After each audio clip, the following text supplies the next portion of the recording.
보도록 할게요. 아까 전에 보다가 중간에 끊겼죠? 여기 모음 축약에서 보시면 이 아우, 우우 뒤에 이어가 줄 때는 두 가지 형식으로 나타나는데 이가 앞으로 붙든 뒤로 붙든 이렇게 되는데 앞으로 붙게 되든 뒤로 붙게 되든 앞으로 붙게 되었을 때 앞에 오는 이와 오우는 반모음으로 변형되어서 사용이 됐었습니다.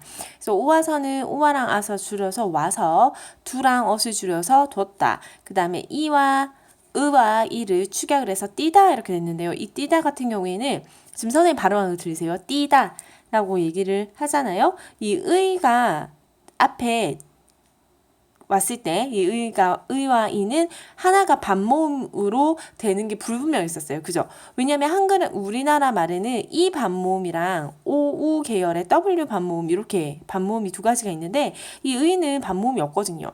그렇다고 해서 뒤에 있는 아이를 가져오기도 또 애매한 거예요. 어쨌든 반모음이 불분명해서 발음도 좀 불분명했었죠. 여러 가지 발음이 나기도 하고 그래서 왜 자음을 첫소리로 가지는 이런 거는 발음을 할 때 꼭 하니 이렇게 발음을 했어야 됐잖아요. 그 다음에 조사에 뭐뭐의는 의 또는 에로 발음을 할 수도 있었죠. 여기 한번 볼게요. 대어는 이게 축약의 형태예요. 어가 축약이 되어서 이렇게 하나지로 나타나고요. 가지어에서는 이어를 줄여서 저 이중모음이 나타났어요. 싸이어에서는 이어를 합쳐서 싸요. 세우는 사실 잘 안 쓰는 것 같아요. 어쨌든 이렇게 해서 모음 축약이 나타납니다. 교과서에서 한 번 더 정리하고 넘어가도록 할게요. 자, 교과서 페이지는요, 66쪽입니다. 축약은 두 개의 의문이 하나가 줄어서요, 이렇게 나오죠. 의문 축약 현상에 대해서 볼게요. 두 개의 의문이 하나의 의문으로 줄면서 다른 의문으로 바뀌는 현상이라고 얘기했습니다. 축약은요, 자음 축약이 있고요, 모음 축약이 있는데, 자음 축약은 그드부즈가 흐랑 연결될 때 히읗, 크트프츠 같은 거센 소리로 변하는 경우를 말합니다. 모음 축약은 이어가 만나서 여나 오가 아어를 만나서 와워로 바뀌는 데 이때 어느 하나는 반모음으로 바뀌어서 발음이 나게 됩니다. 순서 바꾸면 돼요? 바꾸면 안 될걸요. 발음을 해보시면 자 보세요. 만약에 이 아이들이 연결이 돼서 여가 된다고 칩시다. 그러면 이와 어가 만났다 그랬죠. 이 더하기 이렇게 하시면 이어 해서 이 여가 나오잖아. 거꾸로 바꿔볼래요? 위치? 어이 하면 여 안 나올걸요? 그죠? 오와도 마찬가지예요.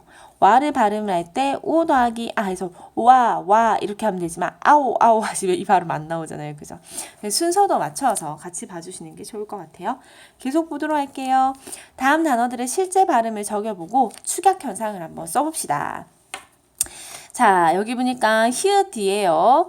그드즈가 결합되는 경우에는 디딤절의 첫소리와 바꾸어서 크트츠로 발음합니다. 선생님, 여기 왜 그거 없어요? 뭐요? 비읍이요. 그러면 여기 피읍 들어가야 되는데요. 네, 이 4장 12항에 이렇게 되어 있어서 그런 거지. 거센 소리로 소리가 날 때 비읍도 들어갑니다. 보시면 국화는 이렇게 둘이 합쳐서 히읗 됐어요.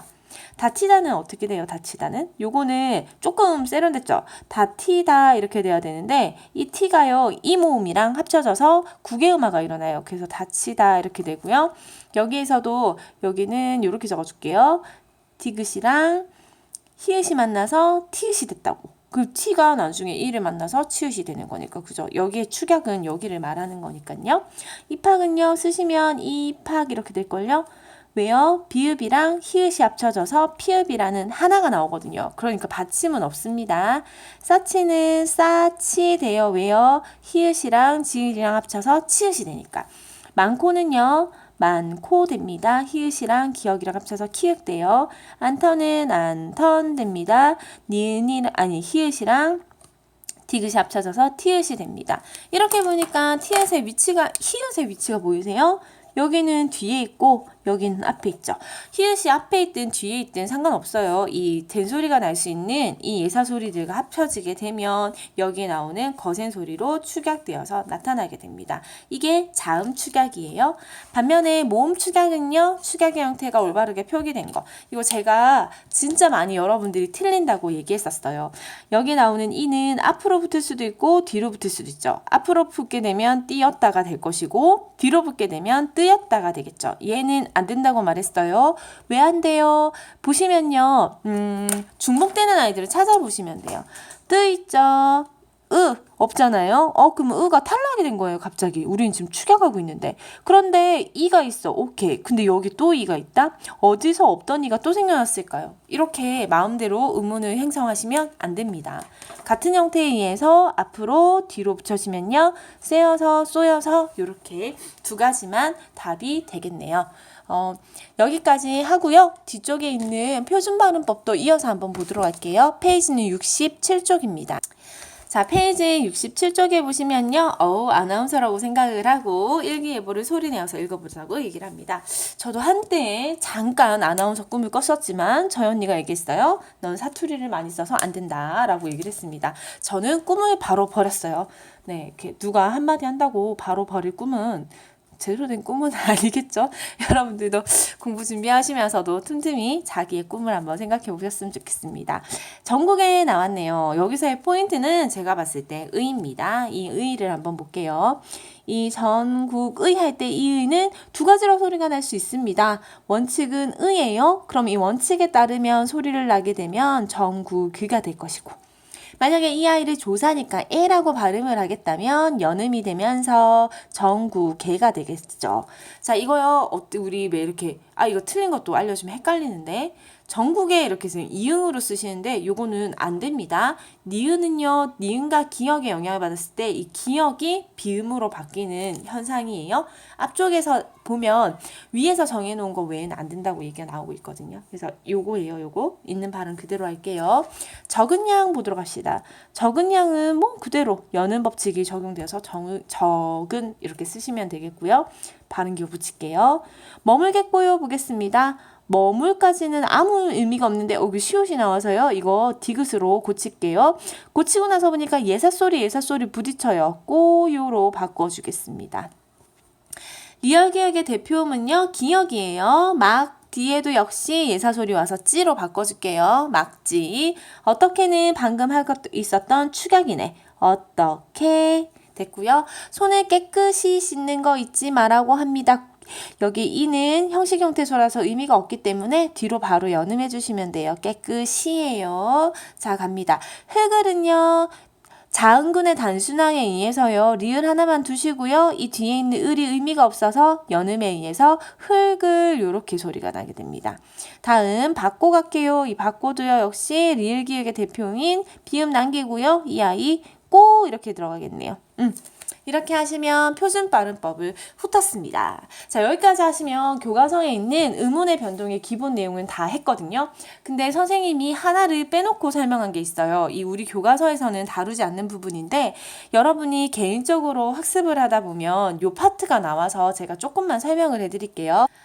제가 지금부터 설명할 거는 이 모음 역행동화라는 거예요. 이 모음 역행동화예요. 동화. 우리 음운 변동의 과정 중에 동화랑 이화가 있죠. 그 중에서 이 동화라는 게 있는데 이 모음 역행동화는 우리 교과서에는 다루지 않고 있지만 꽤 중요한 현상이기는 해요. 근데 이 모음 역행동화의 특징은 표준 발음이 아니라는 게 특징이에요.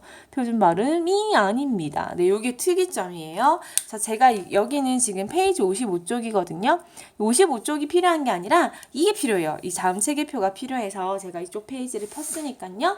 여러분들은 따로 그리셔도 좋고요. 아니면 여기다가 바로 같이 보셔도 상관이 없을 것 같습니다.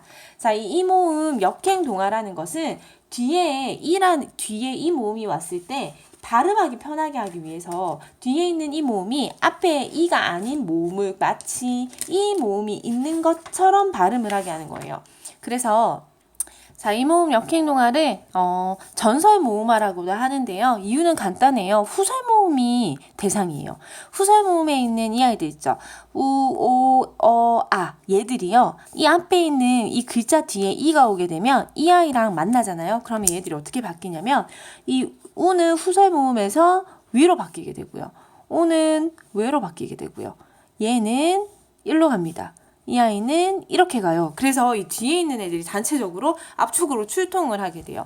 근데 후설 모음이 전설 모음이 됐으니까 전설 모음화 이렇게 이야기를 해주는 게 바로 이 모음 역행 동화의 가장 기본적인 개념입니다. 되셨어요? 이렇게 보면 보이시죠? 대표적인 예를 하나 알려드릴게요. 얘는요, 손잡이 이런 거 있어요. 손잡이, 이게 표준어잖아요. 근데 저기 경기도 쪽으로, 아니 저기 사투리를 쓴 데 가면 손제비 이렇게 쓴단 말이에요. 손제비 이렇게 써요. 손제비 이렇게 써요. 물론 얘가 표준어입니다. 이 아이가 어떻게 탄생했냐 보세요. 이 아의 뒤에 이가 왔죠. 그럼 이 아가 이 아이의 영향을 받아서 손제비 이렇게 소리가 나는 거예요. 하나 더 해볼게요. 가랑이 있죠. 가랑이.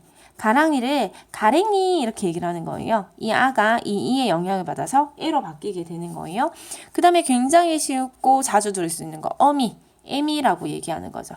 에미 역시 마찬가지예요. 또 하나 더 있어요. 이런 거 보세요. 죽인다 이런 거 얘기할 때 죽인다 이런 거 얘기 들어보셨어요? 죽인다 이렇게 하는 거. 역시 우 뒤에 이가 왔을 때 요거 역행으로 동화가 된 케이스를 말합니다. 고기 먹고 싶어요. 괴기 먹고 싶어요. 이렇게 얘기하는 거. 이것도 이 모음 역행 동화의 예에 들어갑니다. 이 발음들은 모두 다 표준 발음은 아니에요. 그런데 이 모음 역행 동화가 표준어인 게 있어요. 표준어인 아주 몇 가지 것들이 있는데 예를 들면 이런 거예요. 멋쟁이 같은 거 있죠. 멋쟁이, 개구쟁이 이런 거 있죠. 개구쟁이 이런 거. 이거 미상이 같은 거. 역시 이 모음이 뒤에 온 케이스인데요. 이 멋쟁이, 개구쟁이 이런 것처럼 이 장인이랑 반대되는 거 있죠. 기술적인 장인이랑 반대되는 거. 여기는 기술적, 여기는 특징. 이런 특징을 가질 때는 멋쟁이, 개구쟁이 뭐 이렇게 얘기를 해서 쟁이쟁이를 뭐 얘기를 합니다. 골목쟁이 뭐 이런 것도 마찬가지예요. 이런 거 인정합니다. 그 다음에 이런 거 서울내기 이런 거 들어보셨어요? 서울내기, 시골내기 뭐 이런 거 시골내기 뭐 신출내기 이런 것들도 있어요. 신출내기 포인트는 이거 원래 낙이겠죠. 낙이. 낙이겠죠? 여기에 이가 들어와서 뒤에가 합쳐진다는 거예요. 또 하나, 이거 정말 놀라운 걸 제가 알려드릴게요. 남비 아세요? 남비? 남비 모르시죠? 남비 뭐냐면 냄비예요, 냄비. 이 냄비도 이 모음 역행 동화가 된 케이스고요. 이거 동댕이 치다, 내 동댕이 치다 할 때 이 동댕이도 이 모음 역행 동화인데요. 이 아이들은 모두 다 표준어로 인정을 합니다. 외워야 되냐고 물어보고 싶죠. 교과서에 안 나왔으니까 시험 범위는 아니고요. 공부를 해두시겠다면 말리지는 않겠습니다. 네, 더해서 공부를 해보시기 바랍니다. 여기까지 해서 의문 변동 마치도록 하겠습니다. 수고하셨습니다.